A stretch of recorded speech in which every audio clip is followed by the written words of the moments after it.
Good morning and welcome to the What's Up News Network, being broadcast from Panama City Beach, Florida, the home of the world's most beautiful beaches.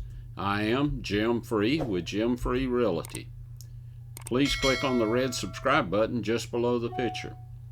In the real estate market, we have 150 condo units available, of which only 100 are Gulf front.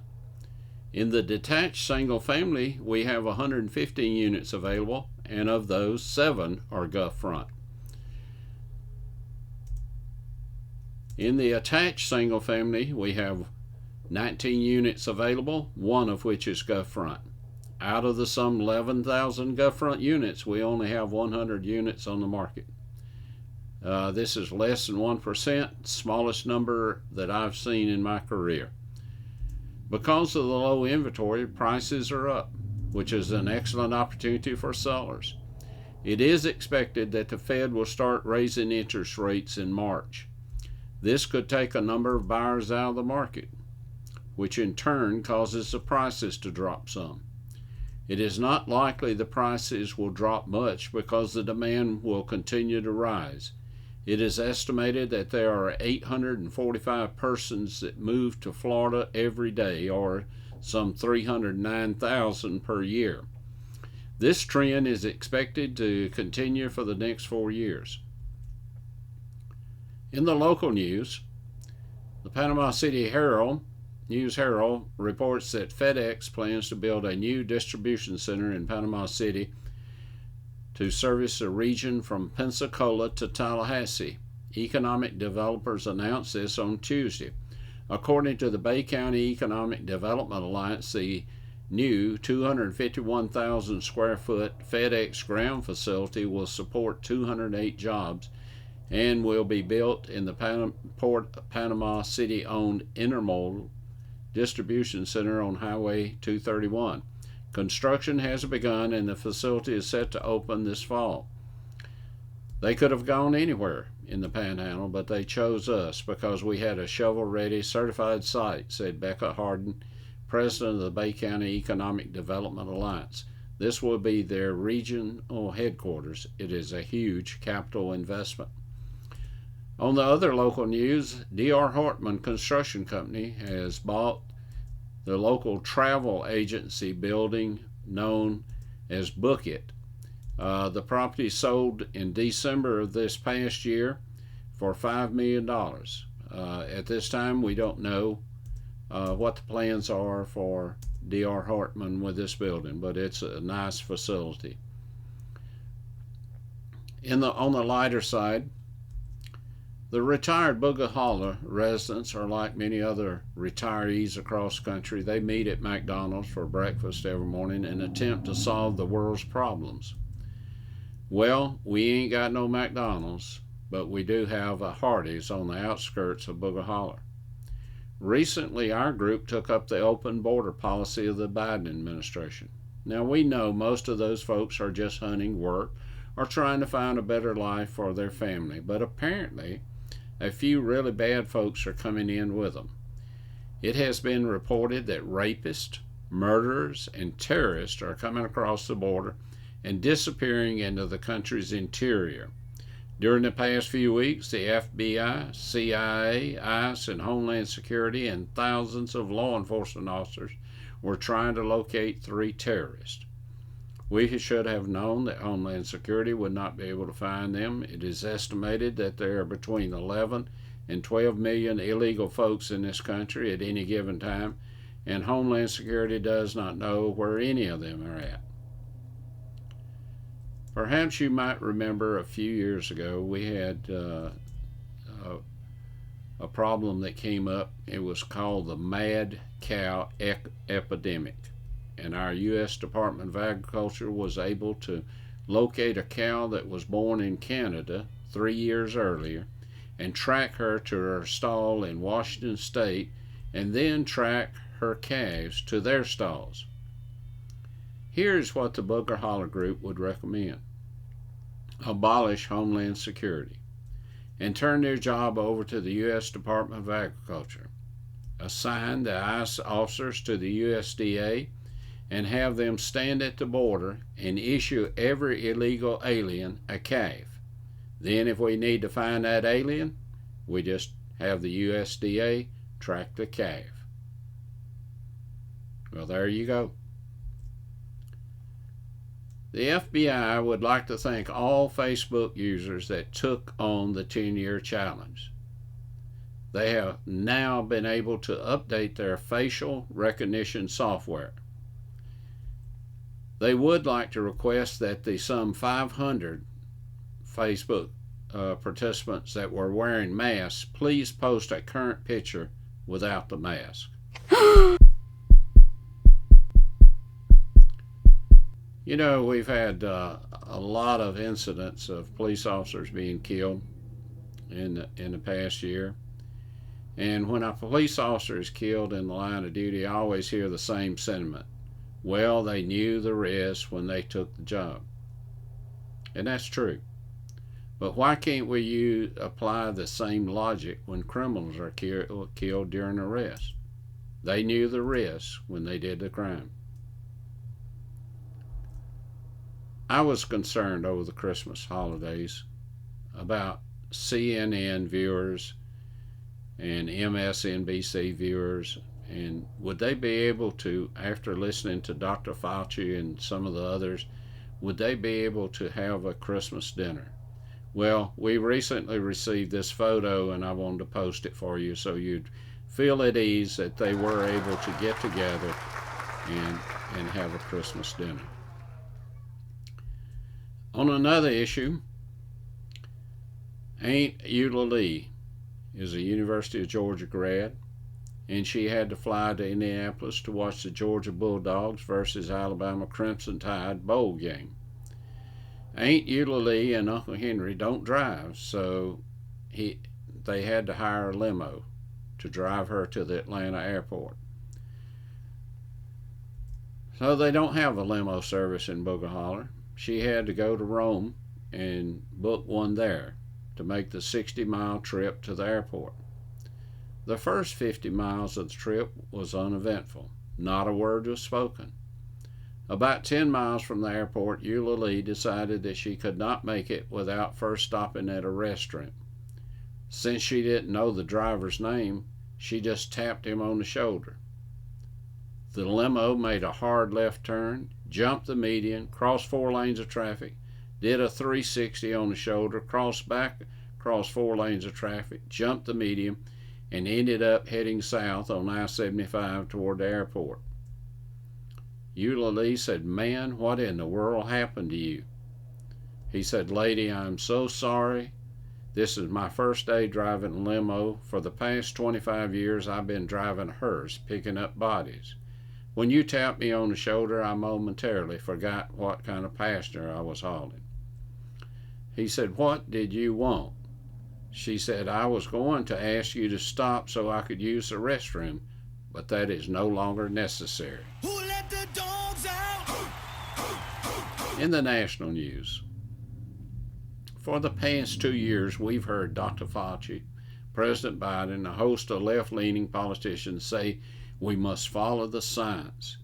It seems that they only want to follow the science, though, when the science fits their narrative.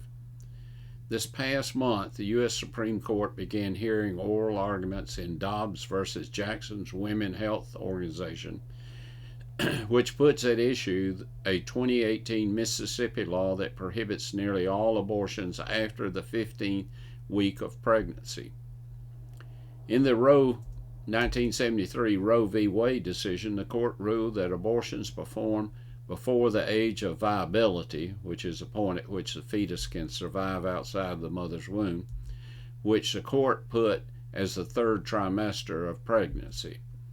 In 1992, the Casey decision confirmed Roe, but did away with the trimester framework, instead ruling that the government may not put an undue burden seeking an abortion on a woman before viability. In the past 49 years, the science has not changed, but the knowledge about the science of the unborn child has changed. You might be interested in knowing that these scientific facts of a child at 15 weeks of age. Number 1, all the major organs have formed. Number 2, the heart pumps 26 quarts of blood per day. Number 3, the heart has already beat approximately 15.8 million times. Number 4, each finger moves separately. Number 5, the baby prefers sucking his left or right thumb. Number 6, the baby responds to touch. Number 7, the baby responds to taste. Number 8, the brain connections that are formed last into adulthood. Number 9, the brain creates neurons at a rate of 250,000 per minute. And very important to me, number 10, the baby can feel pain. Number 11, females have most of the eggs that they will ever produce.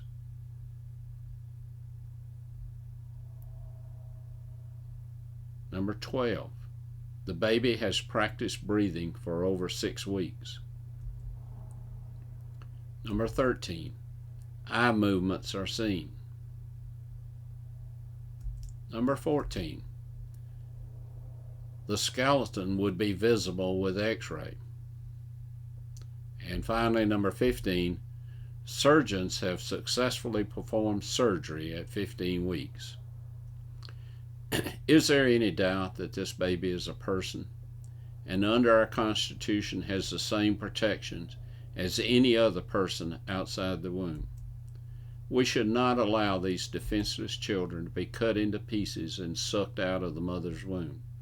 It is time for all Christians and those that believe in the sanctity of life to stand up and stop our government from supporting barbaric act that has taken the lives of over 63 million innocent children since Roe v. Wade.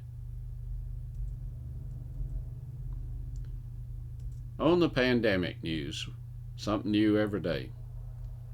As of January the 3rd, 2022, there had been 5,446,753 deaths worldwide attributed to COVID-19.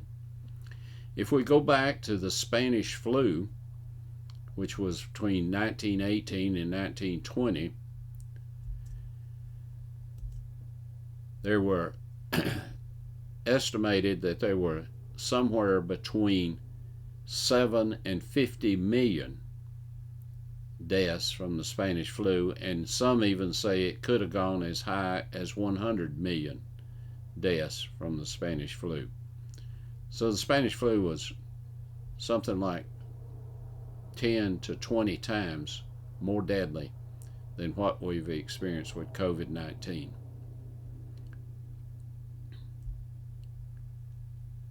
You know, for those of us in the South, we grew up reading about this great black man that lived in the South that did so many things, George Washington Carver. And I found some rules that are reported that he lived by, and I thought I'd share those with you. The first one, he said, be clean, both inside and out. Number 2, never look up to the rich nor down to the poor. Number 3, if need be, you can lose without squealing. Number 4, win without bragging. Number 5, always be considerate of women, children, and older people. Number 6, be too brave to lie. Number 7, be too generous to cheat. Number 8, take your share of the world and let others take theirs. I don't often recommend books written by liberals, but I'd like to make an exception today. This book was written, and the name of it is The Real Anthony Fauci. Bill Gates, Big Pharma, and the Global War on Democracy and Public Health. It's written by Robert Kennedy Jr. I have not completed it, but I've read several hundred pages, or a couple of hundred pages of it, and it's really worth the reading. I hope that everyone that has an interest in what's going on with the pandemic and these bureaucrats that are feeding all this information to us, I think you'll find this very interesting.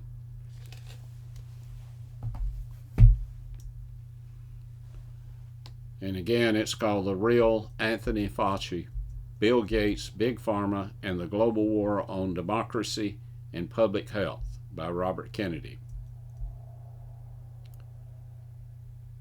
You know, Jesus was not an American. He was not black. He was not white. He was not Asian. He was not Hispanic. Neither was he a Baptist, a Methodist, a Pentecostal, Presbyterian, Catholic, or any other denomination. He was and is the Son of God. He will never fit into any religious or man-made mold because he is the mold that we should fit in. The sooner we strive to be more like him and stop trying to make him more like us, the sooner we will see his purpose fulfilled in this world that he died for. Until we meet again, may God bless you, your family, and this great nation that we live in.